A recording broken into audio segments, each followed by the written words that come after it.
Welcome back to Financial Therapy. It's not just about the money. I'm personal financial planner, columnist, and financial therapist Rick Kahler. Research tells us that 90% of all financial decisions are made emotionally, not logically. For nearly 4 decades, I've been helping people make better money decisions. So what makes my financial worldview different from most financial experts? I blend the nuts and bolts of financial advice with the emotions that drive making them. Good money decisions are not just about the money. So let's get started with today's episode. Welcome back to another episode, and I am delighted to have a good friend and colleague on the episode today, Susan Bradley. And Susan has been doing what she's doing for a long time. And I think, correct me if I'm wrong, we first met at the Nasrudin Project. Would that be? Yes, that's right. Mm-hmm. And you were one of the originals, weren't you? Mm-hmm. So I've talked a lot about the Nasrudin Project on the podcast. And we are celebrating our 30th year in the Black Hills of South Dakota, September 5th at the State Game Lodge. So that was the commercial for the episode. Good. It'll be wonderful as always. So Susan, we were talking just before we started that I'm not sure that the average listener to this podcast is aware of your work. And I think that would be a good place to start, is just introducing them to what's your heart, soul, and passion in the world. In the world. Rick, I guess I am fortunate that I can answer that question. To say what my heart, soul, and passion is, it's an easy thing for me to say. I don't know I don't know exactly how I found it, but I feel like I got tapped to do my work, which is also a good feeling. So the work is to help ease and amplify the good side of life-changing events. And I'll give you a quick on how it started, because the term transition, we are financial transitionists, which means we're skilled and trained to manage change. And when this started back in 1995, I didn't have a clue about transitions. I was a financial planner. I was confronted with a pretty rough situation for women receiving settlements for medical complications. And when I was introduced to them, not personally to the lawyers involved, they were all future spending for this event that was coming. The event did not happen. I was writing a white paper for them, and I was afraid they were going to go into bankruptcy if it didn't happen, and it in fact didn't happen. And the lawyer's response was, "Don't worry about it, we handle bankruptcy." And that was actually the pivot in my life. It just wasn't okay. And he said, it's not his job. So I started to research it, and that stuff goes on today. Yes. I still now and then work in that field because it's just kind of a messy space at best. But anyway, so I ended up writing the Sudden Money book mainly because I wanted to read it. I wanted someone to teach me, so I was figuring it out. And the best I could have told anybody then is that we were creating a change model for financial planning. So it was change management in the context of financial planning. And then I got introduced to Bill Bridges' work, which was transitions. And I realized, change is one thing. Transition is what happens as a result. Change is situational. Transition is the adaptation. Okay. And then when you looked at it, I realized that the people we work with as financial planners take about 5+ years to really change and to adapt and to adjust and transform. And that's the unseen part. It's a big deal. And now what I'm seeing is the world, obviously from pandemic, the word transition came up a lot. I always tell that you think this is a one-liner joke, but it actually is true. I was talking to a company who wanted to know about women in finance. They wanted me to do a women's program, and I said, I think you should do it on women in transition. Told them all these things, and they said, we're just not going to deal with menopause. And that's what they thought of women in transition. So that's how far off the mark we were as a profession. But pandemic has changed that.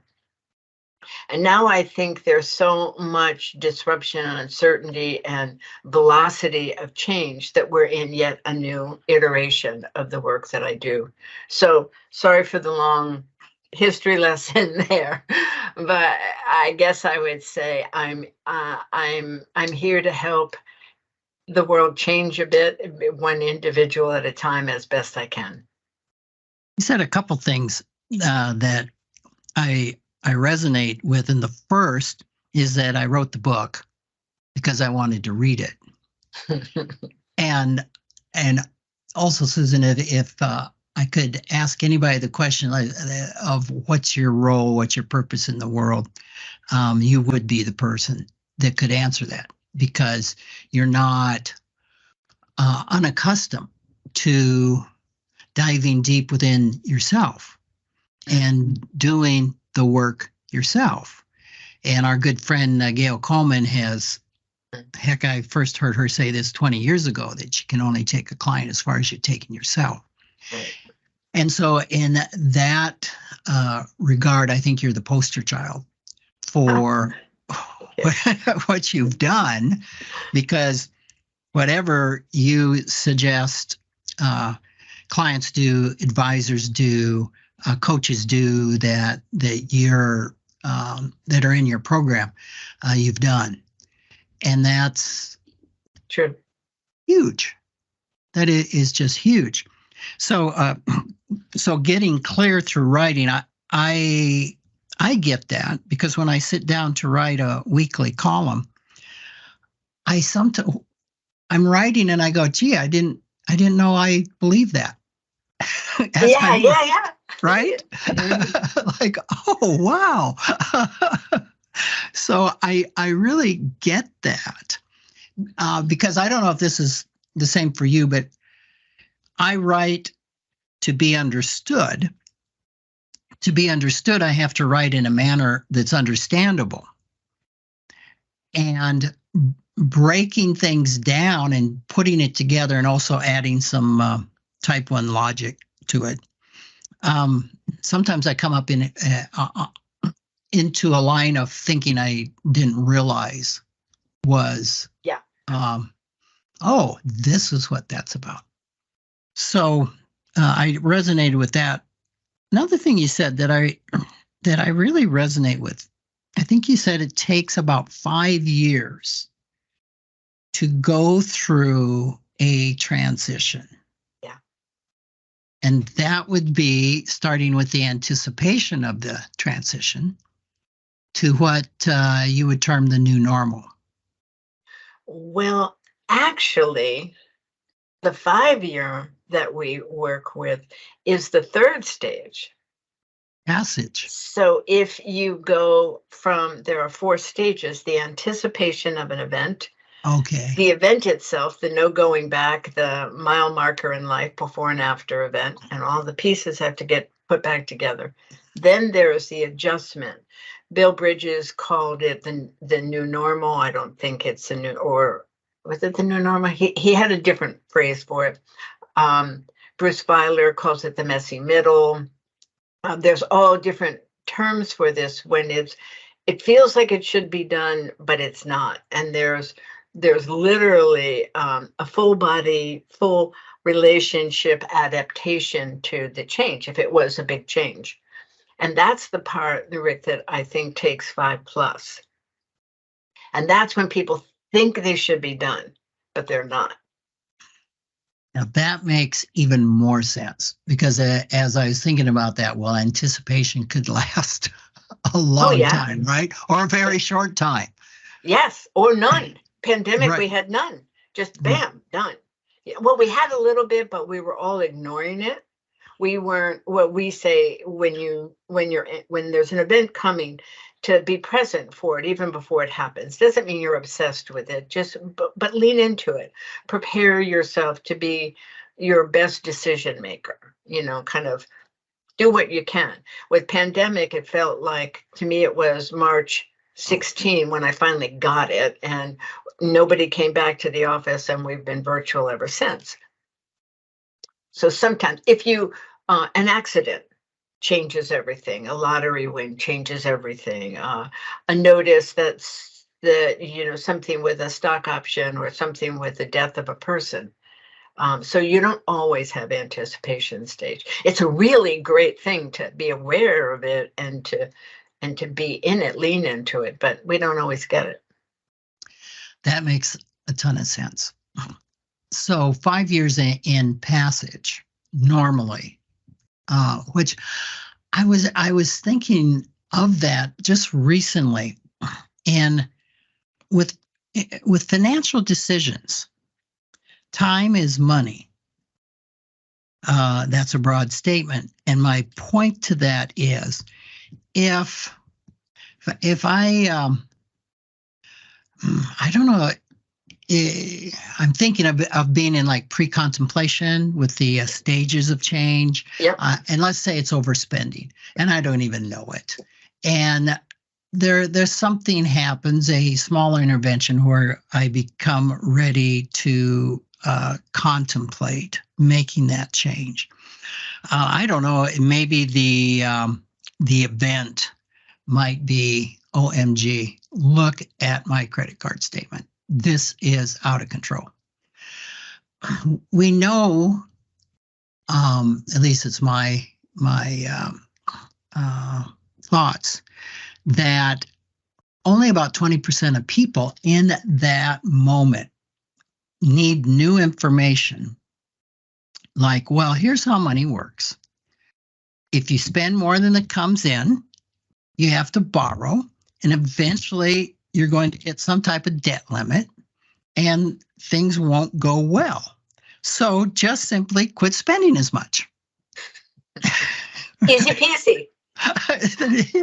Chop your budget and live within your means.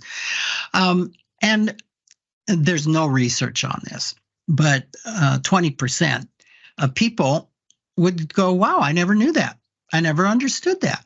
Okay, chop, chop, problem solved. And you laughed when I said that because we know 80%, it could be more, of folks already have that knowledge. Yeah. And they can't stop for whatever reason, or every month there's this one-time event that blows the budget. And so it's really chronic. So getting to what is driving being stuck financially, whether it's stuck overspending or stuck with an estate planning issue, is going to require some introspection, some guidance in that way. And I have long said, wow, this financial therapy stuff takes a long time. and in what we do, we have a metric for success, and that may be a little bit crass, but I remember a psychologist that I worked with said that was one of the differences in working with somebody therapeutically around money issues, is that the metric is the money. That, well, if we're working on overspending, ultimately the success is not overspending anymore. And getting from point A to point Z can take a lot of time. True. So I think that's a way that I could apply the passage of that transition of coming to a new normal that would be a new normal with some healthy financial habits. Does that make sense? Yeah, it's interesting. I've challenged myself to see many things that don't line up on a list of life events that change everything. There's a whole bunch of research, and you can get 50 events or 30 events or whatever, but there are some that are real disruptors that financial planners and financial therapists might work with.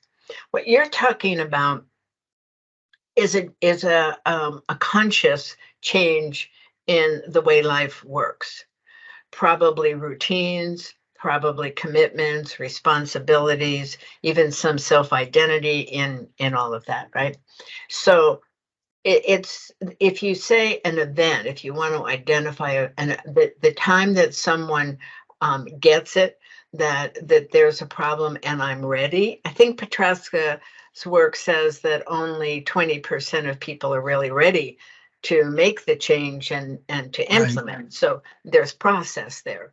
So if that were the event, and then you had to, the ending, the doing part of it would be maybe cutting off some monthly expenses, change your routine and where you go and how you do life each month. So you're adjusting like that, and you can get the numbers to work. But then that passage stage is really living with that. It wasn't just 2 months where you had it together. It's Right. something that becomes an embedded, repeatable process. And so your identity is shifting. Instead of maybe shopping for self-soothing, you find another way of self-soothing, and then that puts you into different maybe social situations, and then you're adjusting to that. So if you identify it as this thing and you make that an event, there is an anticipation, knowing that there's something that needs to be fixed. If the ending is the fixing, and then the passage is the adaptation to it, and maybe the transformation comes. So the new normal at the end, you would no longer identify as someone who is on a real conscious budget kind of thing. It's just who you are. It's just the way your life goes. So you're not thinking about the debt. You're more forward thinking than I'm still fixing. So yeah, you could pattern out anticipation, ending, passage, new normal. With that, I hadn't thought of that one. So thank you. That's a good exercise. Well, that's interesting in that the anticipation in the example that I just threw out can be the anticipation of balancing, getting the skills to live within your means. Yeah. Well, this is going to make the whole thing a lot longer, you know? It takes what it takes. It takes 5 years in anticipation, right? To get to the ending. And I think in many cases, it would be the ending of the lifestyle that I had, right? Yeah. There would be pieces of that. And I guess you might even map this out differently for different situations. Obviously, we're doing a big balcony kind of thing, but knowing that you have to make a lifestyle change in order to achieve this would be the anticipation part of it. And then the doing it, stopping the extra spending and the auto deposits or things like that, or contributions you make, whatever it is. So cleaning that up, and then living with that, not going to this place or that place, or the shopping, and maybe it's Right. changing what you're driving, or maybe it's changing how you vacation, and there's all kinds of creative ways to start to live a new life with that tighter budget. And if you're married or if you're partnered, it the amplification happens, right? That is a fascinating way to apply the transition model. Yeah, I had never never thought of it. thought of that either, because you're right. There's two phases to that. It's the lifestyle, living my life before, and now the real transition of what's it like now that I'm living this new lifestyle, now that I'm living within a budget. And that's the part that the average would be about 5 years to be in Yeah, that it's the passage. adjustment. Yeah, yeah. And I never really thought about this in terms of debt. So um, I'm just telling you that we've been looking at this for 23 years. And in the beginning for this passage thing, all I knew in the beginning was I would hear over and over again, this should be over. It's been a year, just get on with it. So obviously the first year, if you think about divorce and death of a spouse, that we all sort of get. There's a numb, tender time. It's the second year that throws people off because they think I've already done my first year, so how come? So there's a sense of failure and shame that can come up Sure. in that second year. So Yep. when and then once you get through that, then it's the reordering the way life goes, the routines, the people, what you're, how you see yourself. And you know that when you work with trauma, people get re-triggered, right? And that can happen really for a lifetime, depending Mm-hmm. upon the situations. So does the fact that you get re-triggered 6 years later, does that mean you're still in passage? I don't really know. Mm-hmm. I don't think about it that way, but I think about it more the way the flow of life has shifted and become something else.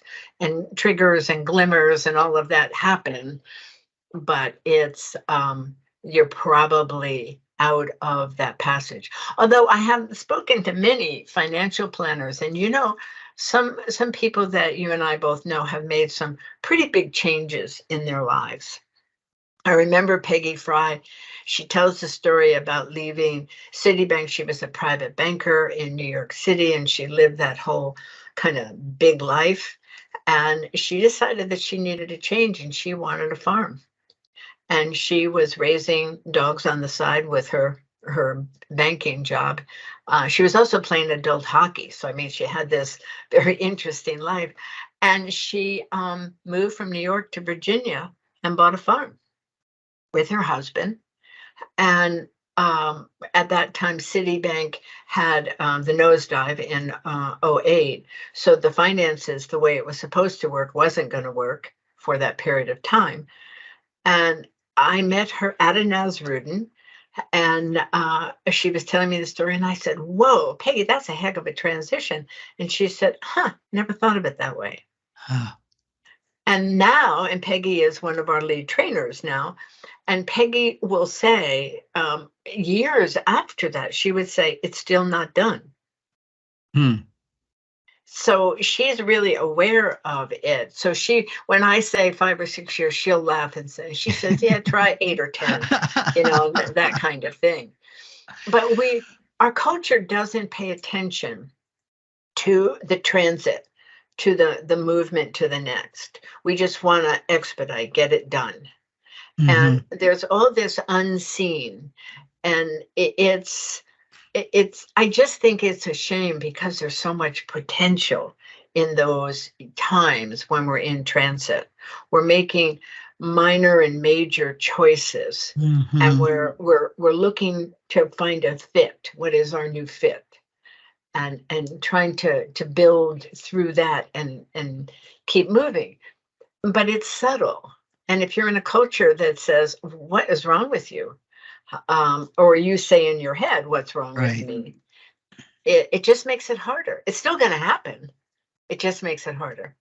I'm thinking of the triggers, and you're wondering, well, are you through it or not? And I'm thinking, well, I mean, if you've been married for couple 2 or 3 decades and your spouse dies, I have heard that it takes one as long to go through the grieving process as you were together.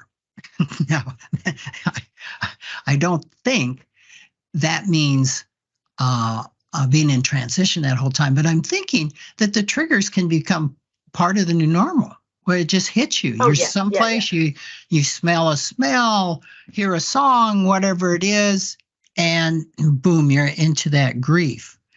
That just could be part of having gone through the transition and transitioning to this is part of the new normal. I think maybe part of it is, what is the result of being triggered? I had a brother who was killed in a terrible accident in 1978. And sometimes when I hear something about seatbelts or teenage driving and all of that, it triggers me. And I feel that grief again. And if I'm with my other siblings, it's a little bit magnified. It comes and it goes. So that doesn't last. It doesn't shift my decisions and where my attention is in general in life. So I think it kind of depends.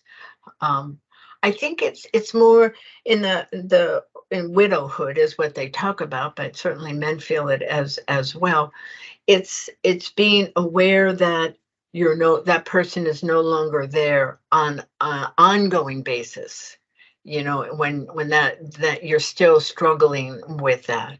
I remember one woman said her grandson wanted to take grandpa's car. It's a good car sitting in the garage, and she wasn't ready, and nobody could understand.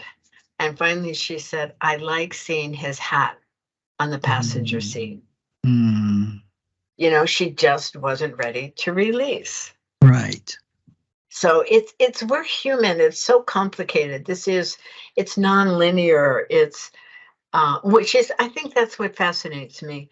The idea of evolution and transition doesn't lend itself to equations very well. And as a financial planner, we're taught a linear process.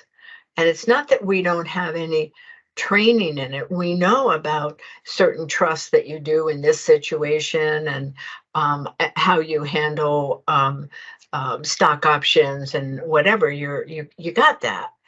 But the human part of it, I think one reason that the profession of financial planning has been so slow to embrace transitions, and I wouldn't say they're even embracing it now. I'm sure I'm still on the margin somewhat. But at the same time, it's hard to embrace something that you can't put into a container and build into a scalable, efficient practice, because the clients are not scalable and efficient. Individually. It just, it just is. And if we're not willing to do that, then it's better. I think the choice is either you pay attention and you do that work, which is pretty serious and wonderful work, or you just brush over. You just kind of do a drive-by. Exactly. And I do have a hunch you're on the fringe. When I teach my graduate course at GGU, which is in the life planning track, so many of the students will say, I didn't know this existed. I thought I had everything needed to be a financial planner. And now I'm wondering if I really have the tools and skills to do it. Well, I remember when another friend of ours, Elizabeth Jeton, I was talking to her. She was president of the FBA at that time. And I was being amazed that not every financial planner thought this way. And she says, Rick, you've got to understand, very few planners are like us. And I don't mean that in a offensive manner to any financial planner listening to this already gets it. So I won't go down that on the path. bus, off the bus, maybe. I don't know. Susan, we're going to have to end this episode here, but I'm excited that we'll do another episode. I look forward to it, Rick. It's always fun to hang out with you. Come on back next week. Thank you. Take care. Thanks for joining me, Rick Kahler, for another episode of Financial Therapy. It's not just about the money. This is where I combine the nuts and bolts of financial advice with the emotions that drive making them. Remember, every financial behavior, whether it appears illogical to you or others, makes perfect sense when we understand the underlying beliefs, feelings, and thoughts. Sign up for my weekly blog at financialawakenings.com. I hope you'll join me again for our next episode.